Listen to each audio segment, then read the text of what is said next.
Welcome back to my channel. This is Priyanka and now you are watching study with Priyanka.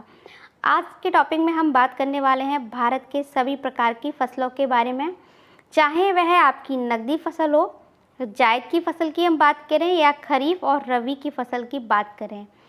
ये एक ऐसा topic है जो आपके हर एग्ज़ाम में पूछा जाता है, फिर वो एग्ज़ाम आपका लेखपाल का हो, पुलिस का हो, यूपी टेट का हो या किसी भी कॉम्पिटिटिव एग्ज़ाम हो, क्योंकि ये टॉपिक है जो हमारा है बहुत ही एग्ज़ामों में अभी तक पूछा गया है, या आप कह सकते हैं बहुत ही कॉमन क्वेश्चन आपसे यहाँ से बन जाते हैं। लेकिन जब आप ऐसे क्वेश्चन को छोड़ के आते हैं तो बहुत पछतावा होता है। तो मैं नहीं चाहूँगी कि आप भी ऐसी गलती करें।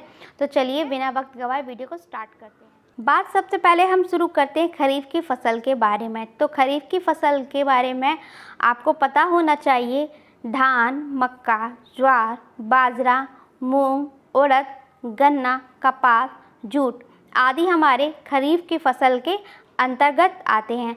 अगर इनके हम टाइमिंग की बात करें, अवधि की बात करें, तो इनको जुलाई अगस्त में बो लिया जाता है और अक्टूबर या नवंबर में इसको काट लिया जाता है। ठीक है, तो याद रखिएगा आपको इस तरीके से क्वेश्चन मिलेंगे कि निम्नलिखित में से कौन सा हमारे खरीफ फसल का उदाहरण है, या आपसे अवधि से क्वेश्चन बन सकता है कि खरीफ की फसल कब काटा जाता है, कब इसकी बुवाई होती है। तो इस तरीके भी आपके आगे क्वेश्चन आ सकते हैं। ठीक है, नेक्स्ट हम बात करेंगे रबी की फसल के बारे में। रबी की फसल बेसिकली क्या होती है ये भी हम बात करेंगे। रबी की फसल यानी कि गेहूँ, चना, मटर, अलसी, अरहर, राई, सरसों, आलू आदि, ये सभी क्या है हमारे रबी की फसल के अंतर्गत आते हैं।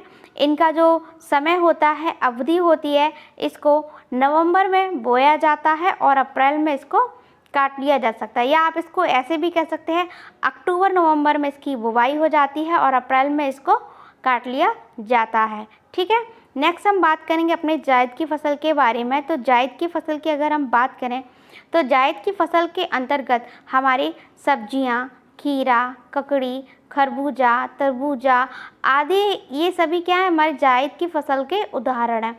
तो उदाहरण को आप बहुत ही आसानी से समझ सकते हैं और नोट भी कर सकते हैं, क्योंकि कई बार आपको सीधे सीधे उदाहरण ही पूछ लिए जाते हैं। ठीक है, अच्छा, मुख्यतः इसको मार्च अप्रैल में इसकी बुवाई हो जाती है और जुलाई तक इसको काट लिया जाता है। ठीक है, तो ये थी हमारी खरीफ, रबी और जायद की फसल।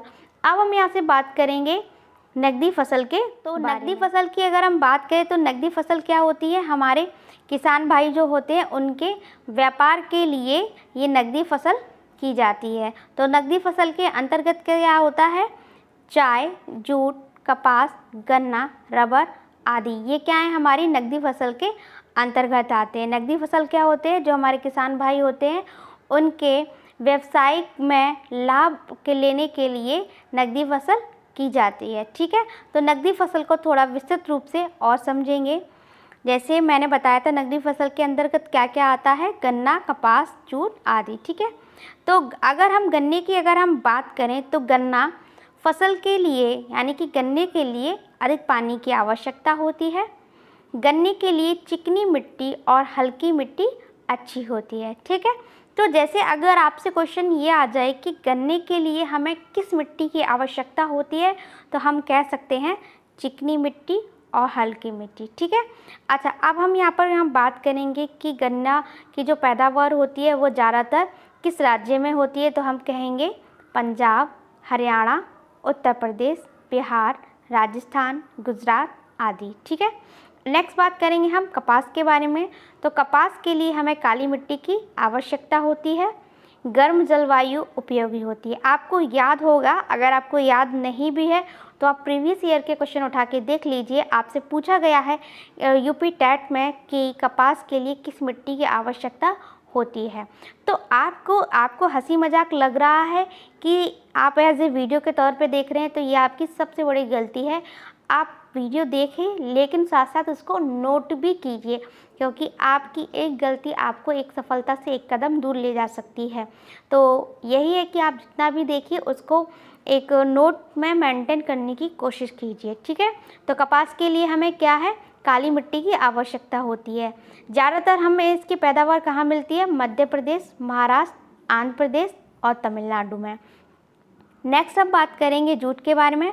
तो जूट की पैदावार के लिए भी हमें काली मिट्टी एवं डेल्टाई भूमि चाहिए रहती है।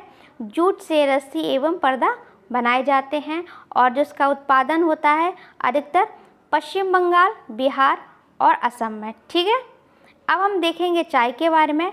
आपसे चाय को क्या समझते हैं आप? पौधा समझते हैं? नहीं ना, गलत है ये।